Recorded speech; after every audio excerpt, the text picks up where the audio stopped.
never should have gone camping alone. But how could I have known that the horrors awaiting me in those woods would haunt me for the rest of my life?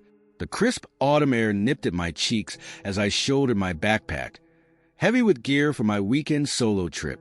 Leaves crunched underfoot as I made my way deeper into the forest, the afternoon sun filtering through the canopy above. I'd always loved hiking, but this was my first time going it alone. The solitude was exhilarating, a chance to prove to myself that I could handle anything. If only I'd known how wrong I was. After a few hours of hiking, I found the perfect spot to set up camp. A small clearing nestled between towering pines, with a babbling creek nearby. I pitched my tent with practiced ease, gathered firewood, and settled in for the evening. As darkness fell, I lit a small fire and heated up my dinner, savoring the peaceful sounds of the forest at night. The first unsettling moment came as I was about to turn in. A twig snapped somewhere in the darkness beyond my firelight. I peered into the gloom, expecting to see a deer or maybe a raccoon. But there was nothing there, just shadows and silence. I shrugged it off, probably just my imagination getting the better of me out here alone. Inside my tent, I snuggled into my sleeping bag and drifted off to the gentle chorus of crickets and frogs. I'm not sure how long I slept before the sound jolted me awake. Footsteps. Slow, deliberate footsteps crunching through the leaves outside my tent. My heart leapt into my throat as I lay there, ears straining. The steps were too heavy to be an animal, too purposeful. They were circling my tent, coming closer with each pass. Crunch, crunch, crunch. I held my breath, willing myself to be as silent as possible. Maybe if I didn't make a sound, whoever or whatever was out there would go away. The footsteps paused right next to my tent. I could hear breathing now, ragged and hungry. My whole body trembled as I stared at the thin nylon wall separating me from the intruder. A shadow fell across the tent, backlit by the dying embers of my campfire. A hand pressed against the side of the tent, the fabric dimpling inward. I bit back a scream. Then, as suddenly as it had appeared, the shadow vanished. The footsteps retreated, fading into the distance until I could no longer hear them. I lay there for what felt like hours, every muscle tense, ears straining for any sound of the visitor's return. Eventually, exhaustion won out, and I drifted into a fitful sleep. When morning came, I almost convinced myself it had all been a dream. The forest looked so peaceful in the soft dawn light. Birds chirped cheerfully overhead as I unzipped my tent and crawled out. That's when I saw the tracks. Large, deep impressions in the mud surrounding my campsite. They formed a clear circle around my tent, confirming my nighttime terror hadn't been imagination. But these weren't human footprints. They were huge, easily twice the size of my own boot, and shaped all wrong. 4 toes splayed wide, with what looked like claw marks at the tips. My blood ran cold as I studied the tracks. Whatever had stalked me in the night wasn't human, but it wasn't any animal I'd ever seen either. I should have packed up and left right then. In hindsight, that's exactly what I should have done, but curiosity got the better of me. I'd come out here for an adventure, hadn't I? And what could be more adventurous than tracking down some unknown creature? So instead of breaking camp, I grabbed my camera and followed the tracks into the woods. The trail led me deeper into the forest, away from the well-worn hiking paths. The trees grew denser, blocking out more and more sunlight until I was traversing a shadowy green twilight. The tracks remained clear in the soft earth, leading me onward. After about an hour of walking, the hair on the back of my neck began to stand up. An eerie silence had fallen over the woods. No birds sang, no squirrels chattered. Even the wind seemed to have died away, leaving the forest unnaturally still. I paused, suddenly aware of how far I'd come from my campsite, how easy it would be to get lost out here. I was about to turn back when I saw it, a flash of movement through the trees ahead. My heart pounded as I crept forward, camera at the ready. There, another glimpse of something large moving through the underbrush. I raised my camera and snapped a few photos, the shutter seeming obscenely loud in the quiet forest. I lowered the camera and squinted at the small screen, eager to see what I'd captured. But as I flipped through the images, my excitement turned to confusion, then fear. The photos showed nothing but trees and shadows. Except, in the last one, barely visible in the gloom, a pair of eyes reflected the camera flash.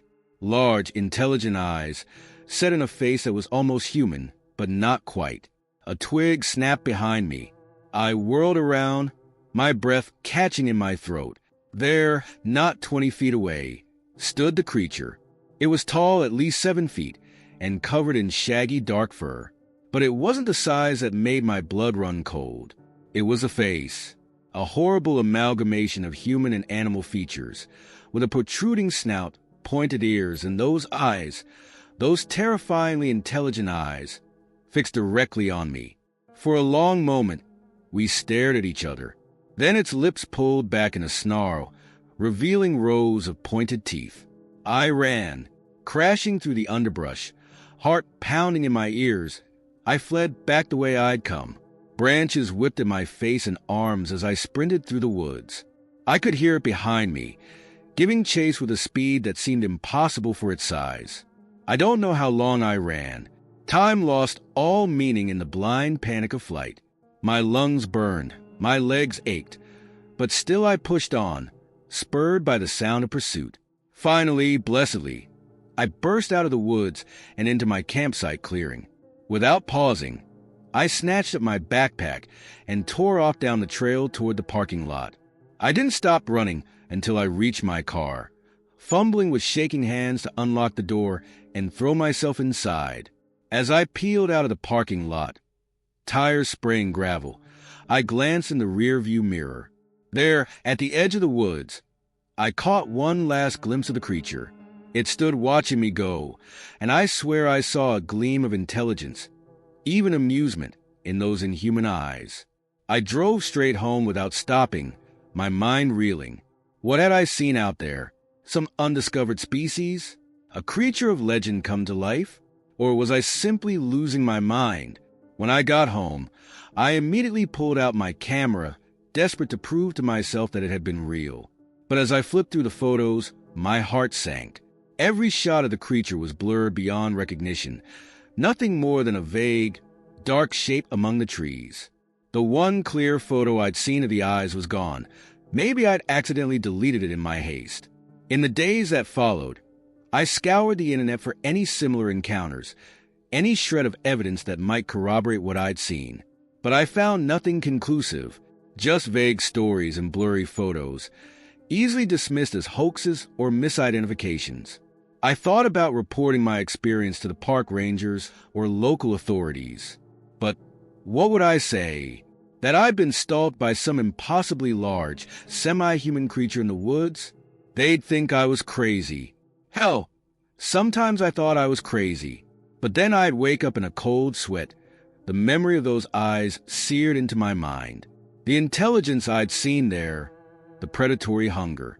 And I knew, with a certainty that chilled me to my core, that what I'd encountered had been real. I never went camping alone again after that. Never strayed off the well-traveled paths when I did venture into the woods.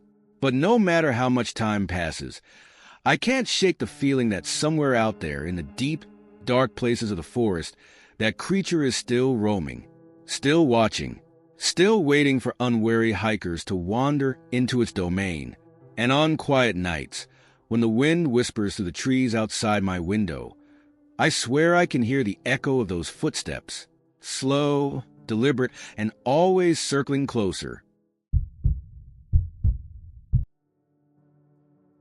I've always believed that the woods hold secrets, but I never imagined I'd stumble upon one that would make me question everything I thought I knew about the wilderness and about survival.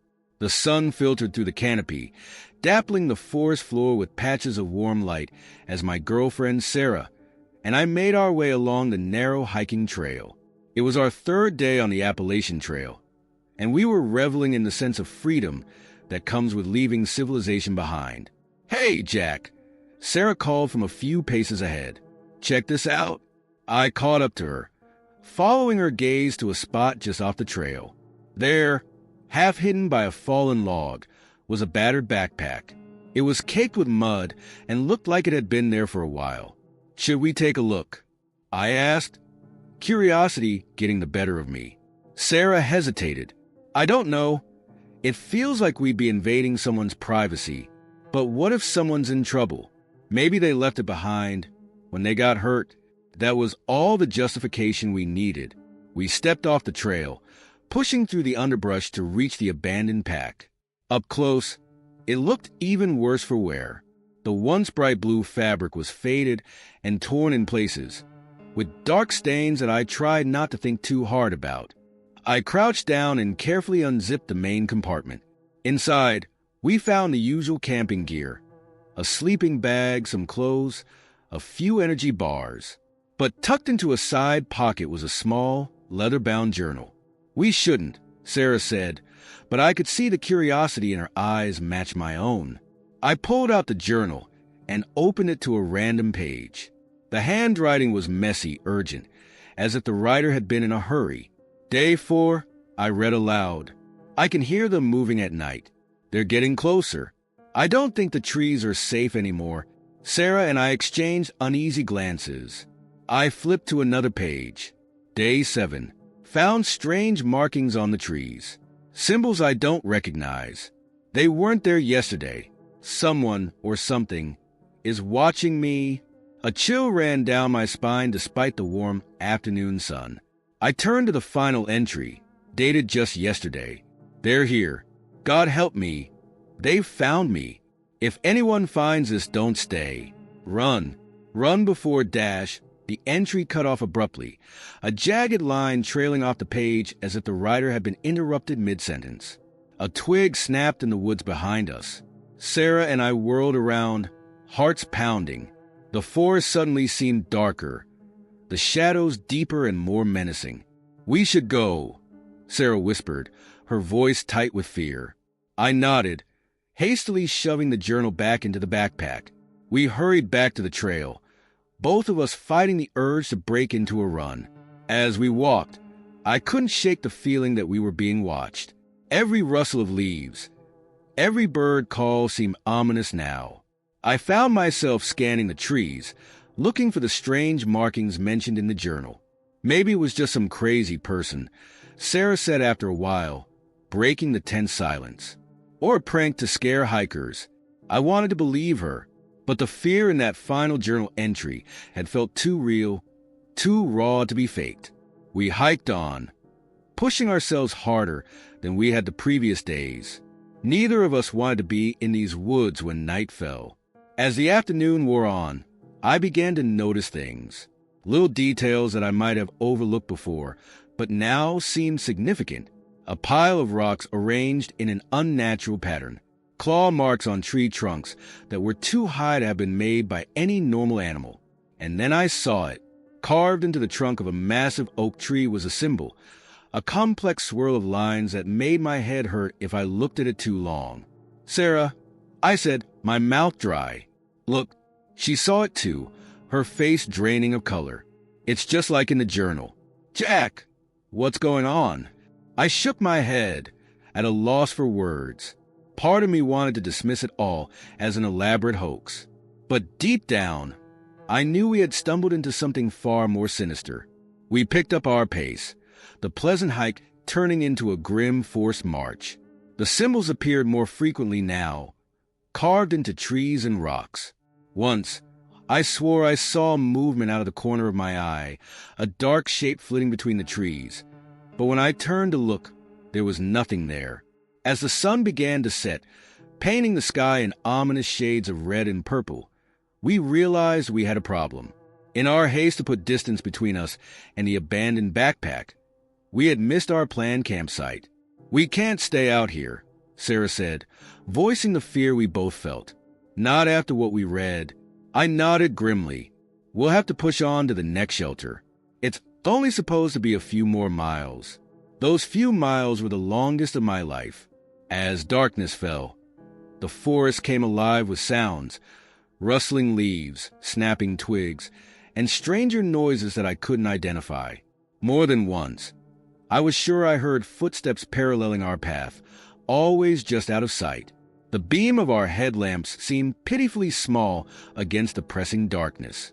Shadows danced at the edge of the light, taking on monstrous shapes that disappeared when I tried to focus on them.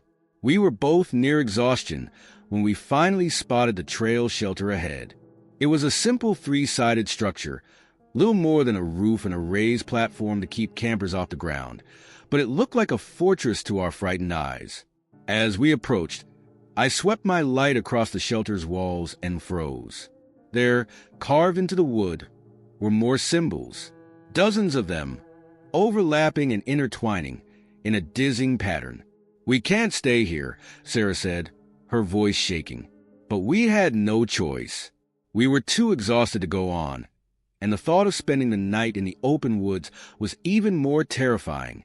We climbed into the shelter, unrolling our sleeping bags as close to the back wall as possible. Neither of us spoke as we ate a cold dinner of trail mix and energy bars. There was nothing to say that wouldn't make our fear worse.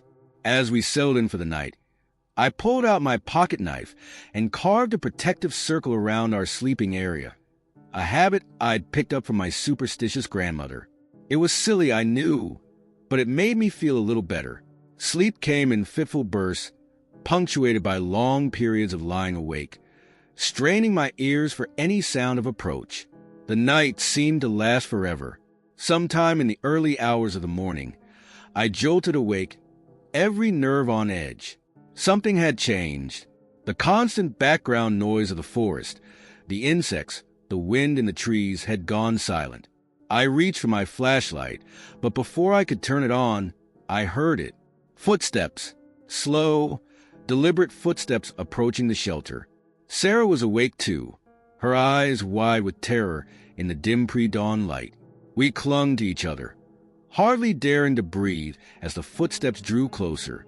They stopped just outside the shelter. For a long moment, there was only silence. Then, a sound that will haunt me for the rest of my days, a low, guttural growl that was neither human nor animal. I don't know what would have happened next if the first ray of sunlight hadn't chosen that moment to break over the horizon. As if burned by the light, whatever was outside retreated with a furious howl. We didn't wait to see if it would come back. We packed up our gear in record time and hit the trail just as the sun cleared the trees. We hiked out of those woods at a grueling pace, not stopping until we reached the nearest town. We reported our experience to the park rangers, but I could tell by their skeptical looks that they didn't believe us. They probably thought we were pranking them, or that we'd eaten some bad mushrooms on the trail. Sometimes, in my darkest moments, I wonder if that might be true, if maybe we did hallucinate the whole thing.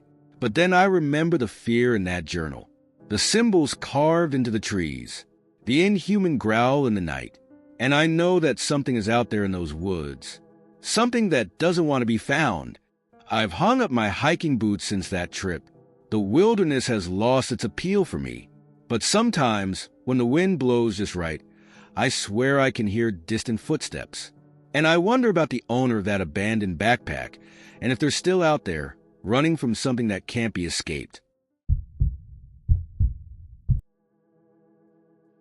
The sound of our cooler opening wasn't what terrified me. It was the moment I realized we weren't alone in these woods, and that the intruder had been watching us all along.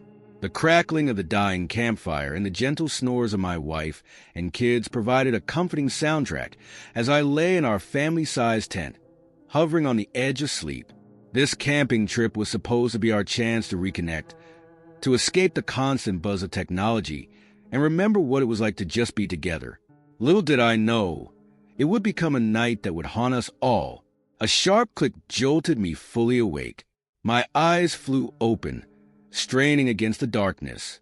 There it was again, the unmistakable sound of our cooler's latch being opened. My first thought was raccoons. We'd had trouble with the clever critters on previous camping trips, and I'd warned the kids to make sure the cooler was securely closed before bed. Sighing, I grabbed the flashlight we kept by the tent's entrance and unzipped the flap as quietly as I could, not wanting to wake the rest of the family. The cool night air hit my face as I stepped out, bare feet sinking into the damp grass. I swept the beam of my flashlight towards our picnic table, expecting to see a bandit-masked face peering back at me.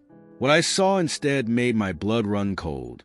A man stood there, our cooler open in front of him. But this was no fellow camper caught in a moment of weakness, desperately scrounging for a midnight snack. The stranger's clothes were filthy and torn, hanging off his gaunt frame.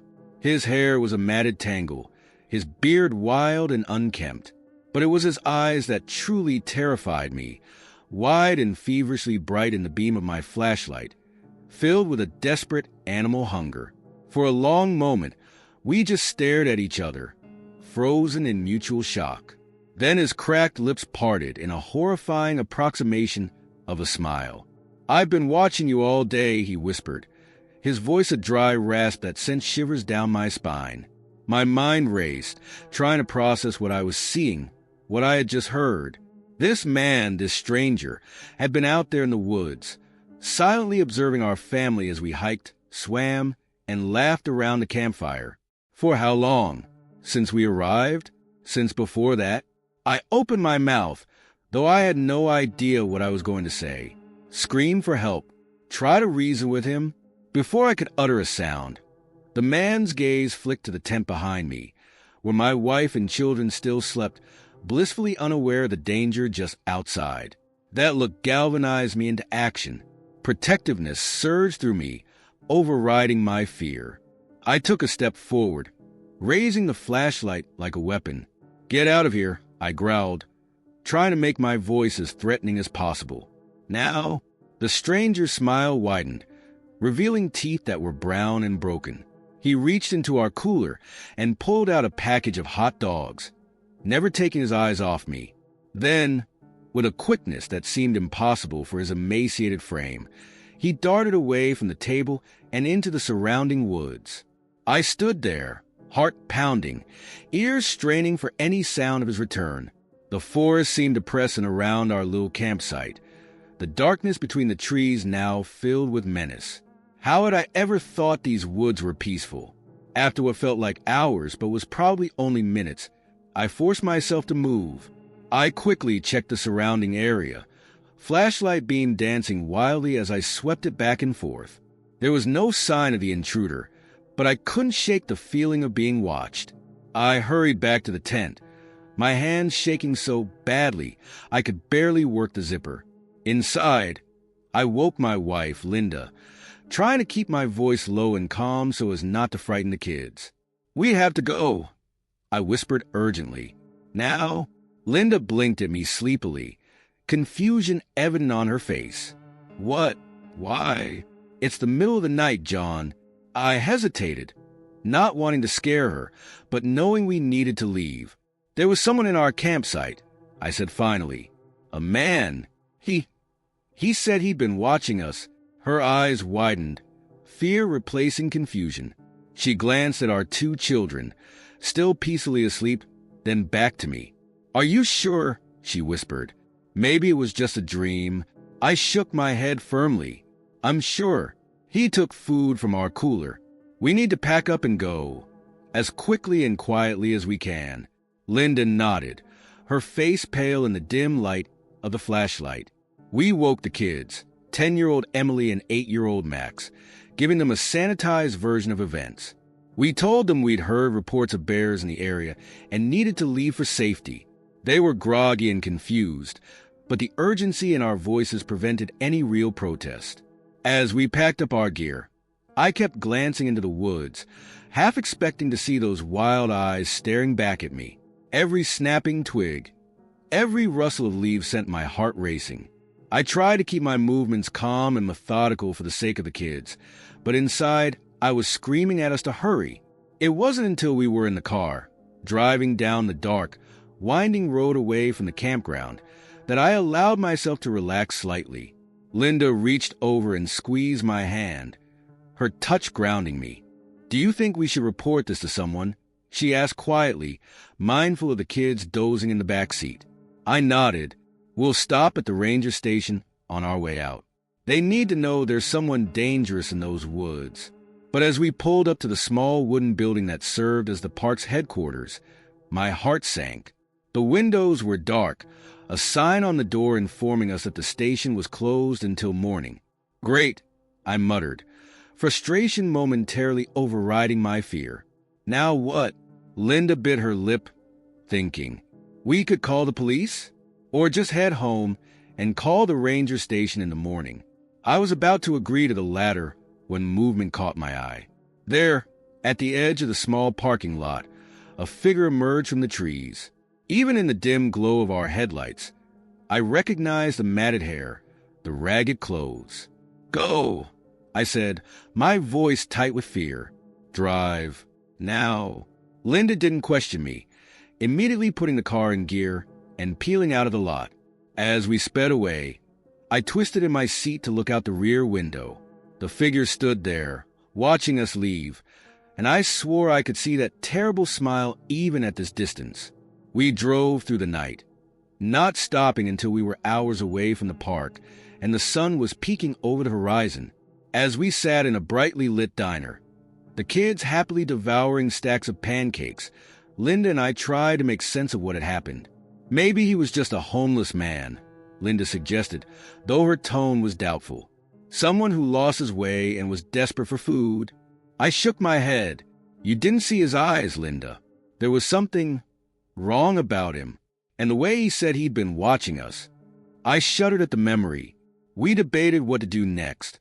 Part of me wanted to just go home and try to forget the whole thing, but I couldn't shake the image of that man standing in our campsite. Couldn't stop thinking about what might have happened if I hadn't woken up when I did. In the end, we compromised. We called the ranger station and reported what had happened, though I could tell from the ranger's tone that he was skeptical. Probably thought we were just some city folk spooked by our own shadows.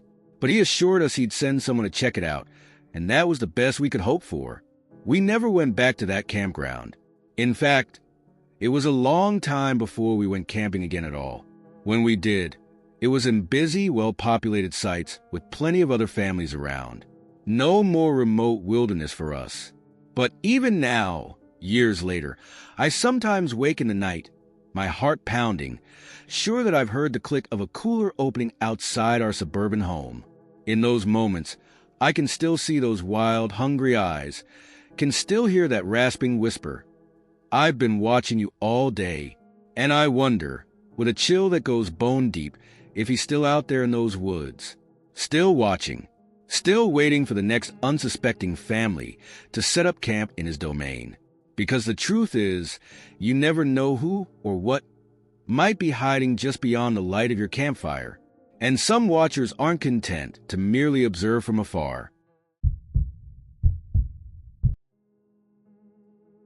I always thought the worst thing that could happen while camping was a bear attack. I was wrong. Sometimes the real monsters are the ones you can't see, the ones who are watching your every move.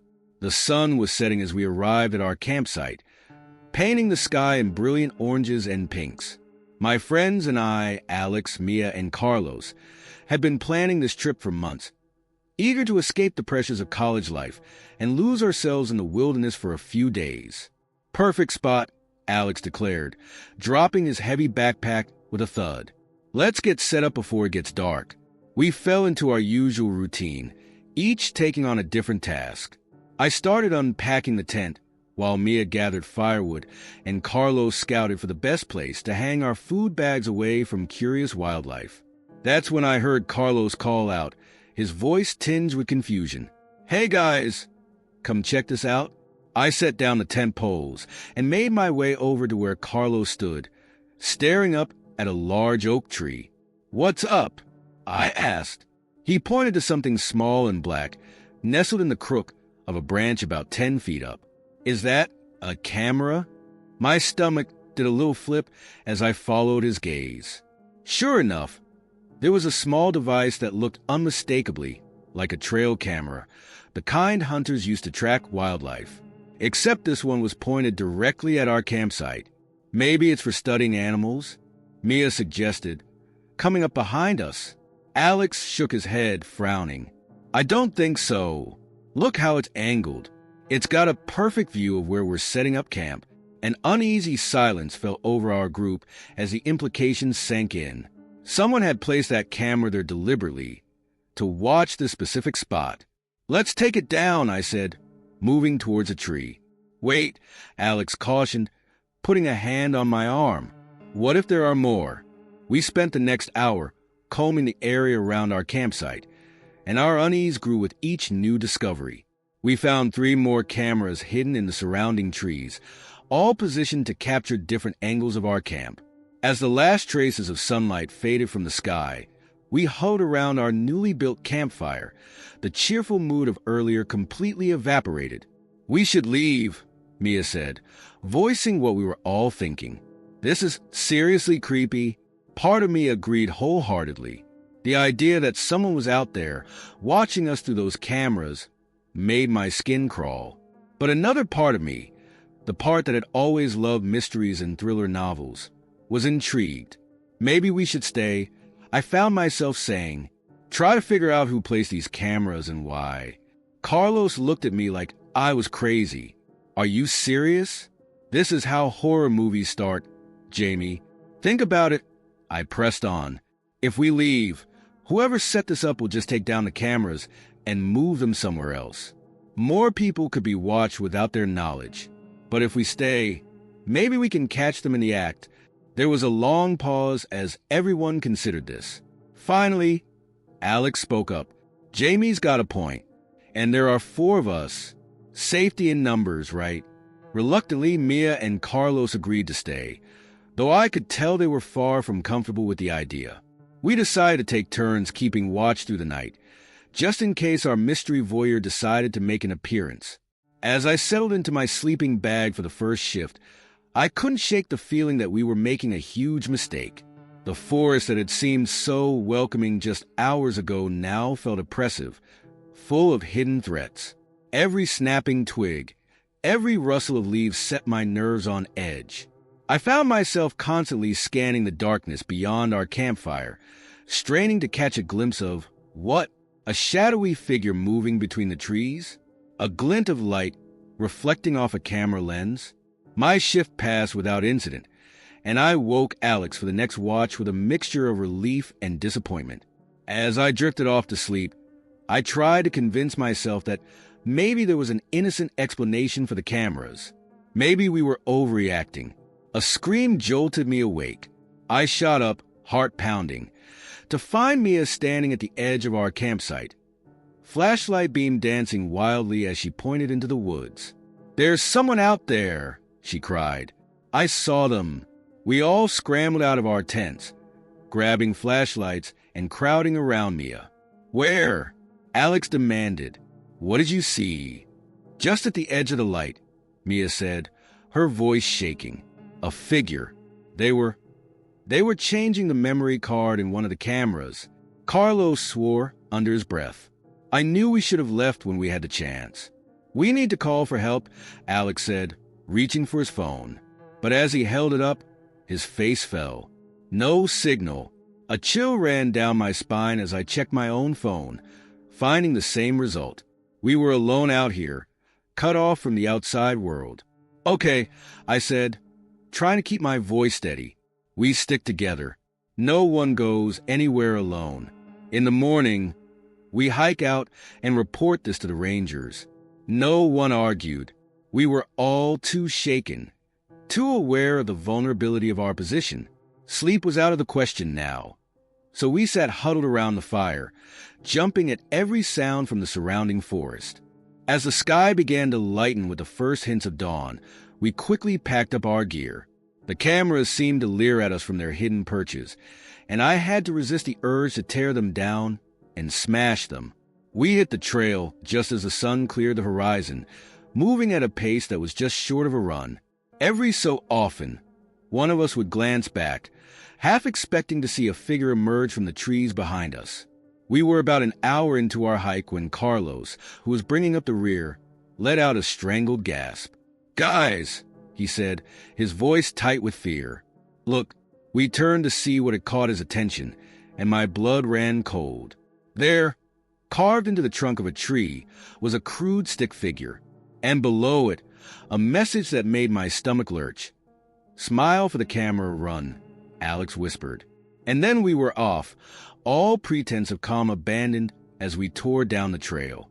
We didn't stop running until we burst out of the tree line and into the parking lot where we'd left our car. As we piled in, gasping for breath, I caught a glimpse of movement at the edge of the woods. A figure, partially hidden behind a tree, watching us.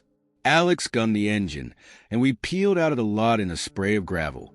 It wasn't until we were miles away, the forest receding in our rearview mirror, that we finally began to relax.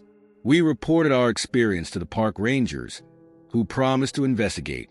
They found the cameras, just where we'd said they would be. But the memory cards were gone, and there was no sign of whoever had placed them there. In the weeks that followed, I obsessively checked news sites and online forums, looking for any similar stories.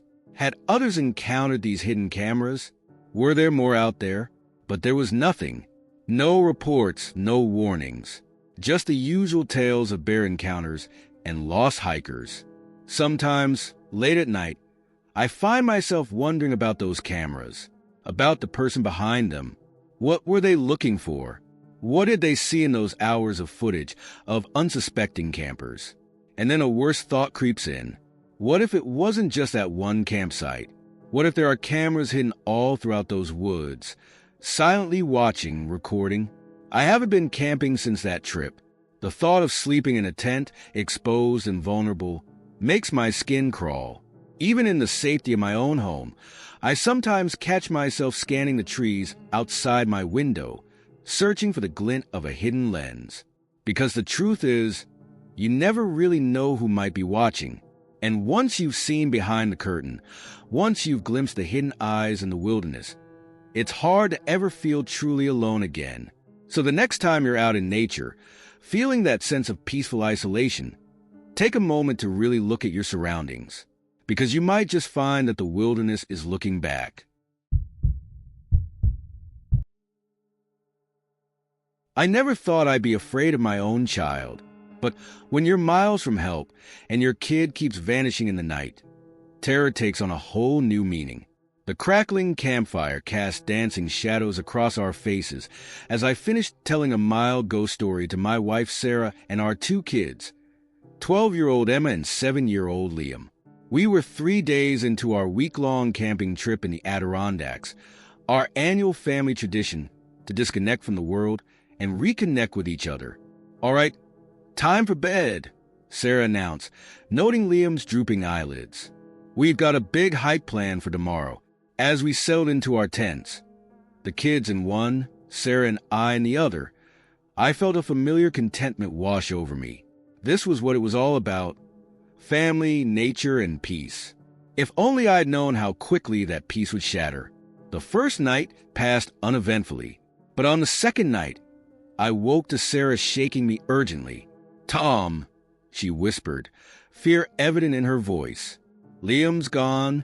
I bolted upright, suddenly wide awake. "What do you mean, gone?" "I got up to use the bathroom and checked on the kids," Sarah explained, her words tumbling out in a rush. "Emma's there, but Liam's sleeping bag is empty." Heart pounding, I grabbed my flashlight and unzipped our tent. The campsite was eerily quiet, the fire now just glowing embers. I swept the beam around, calling Liam's name in a loud whisper, not wanting to wake the entire campground. That's when I saw it. Tiny footprints in the soft dirt, leading away from the kids' tent and into the woods. "He must be sleepwalking again," I said, remembering the phase Liam had gone through a year ago. We thought he'd outgrown it, but apparently not. Sarah and I followed the trail, our flashlight beams crisscrossing as we searched. The forest seemed to press in around us, every shadow potentially hiding our lost boy. After what felt like hours but was probably only minutes, we found him.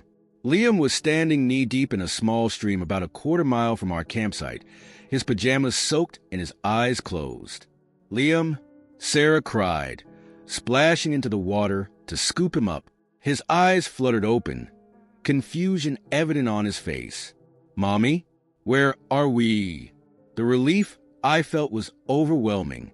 We hurried back to the campsite, dried Liam off, and tucked him back into his sleeping bag.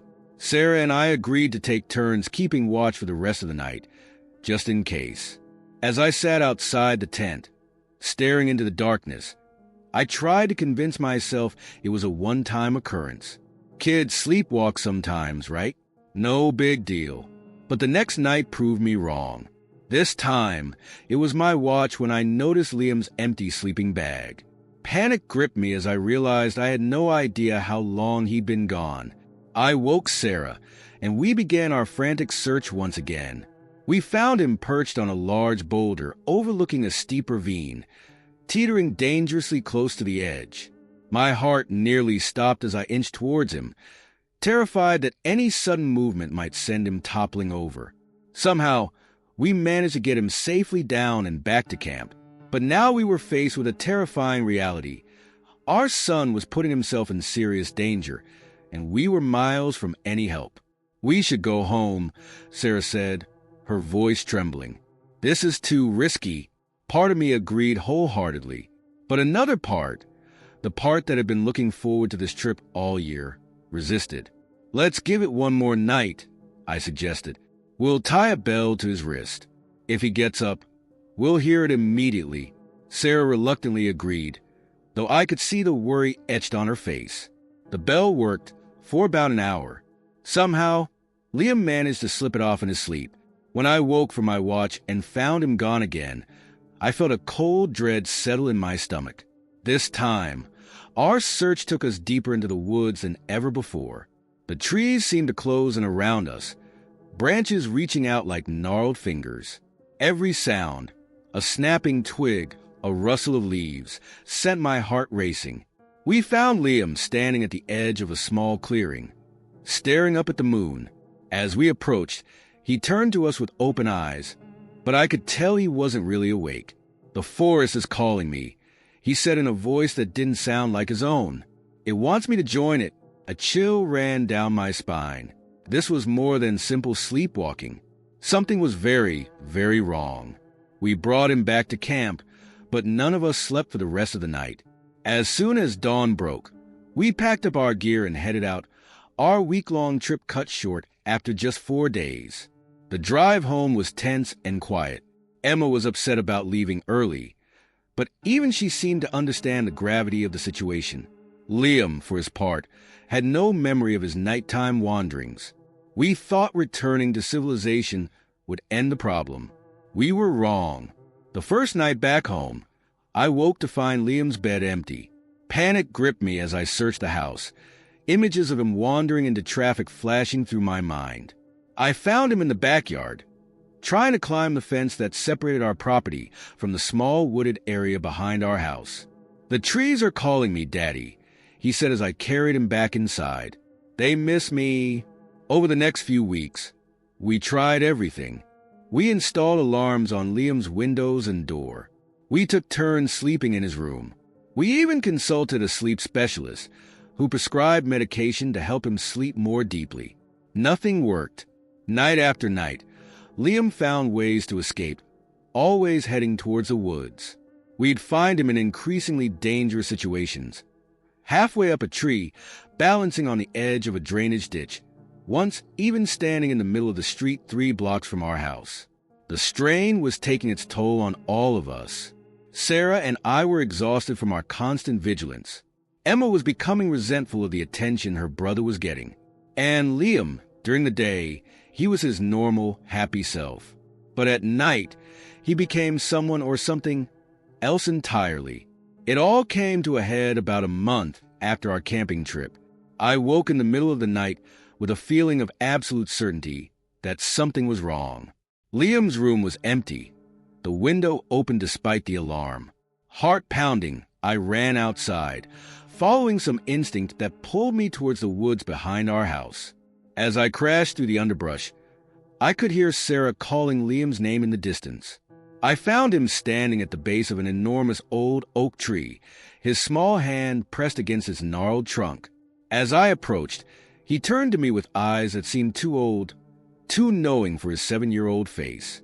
"The forest remembers, Daddy," he said in that eerie, not quite Liam voice. "It remembers when it covered everything. It wants to reclaim what was taken." In that moment, I felt a presence around us. Not anything I could see or hear, but a palpable sense of age and power. The forest itself seemed to be breathing, watching, waiting. "Liam," I said, forcing my voice to remain calm, "it's time to come home now." For a long moment, he didn't move. Then, slowly, he reached out and took my hand. As we walked back towards the house, I could have sworn I heard a sigh rustle through the leaves above us. That was the last night Liam sleepwalked. The next day, we cut down the old oak tree, despite Liam's tearful protests. It felt wrong, somehow, like we were severing some ancient connection. But we couldn't risk losing our son to whatever force had been calling him. Years have passed since then. Liam doesn't remember his sleepwalking episodes, or if he does, he doesn't talk about them. We've never gone camping again. But sometimes, when the wind blows just right, I catch Liam staring out the window towards the woods. And in those moments, I see something in his eyes, a longing, a knowledge of something beyond our understanding. And I wonder, did we really break the forest hold on him? Or did we just delay the inevitable? Because the truth is, nature is patient. It can afford to wait. And I fear that someday, when we least expect it, it will call to Liam again. And next time, we might not be able to bring him back.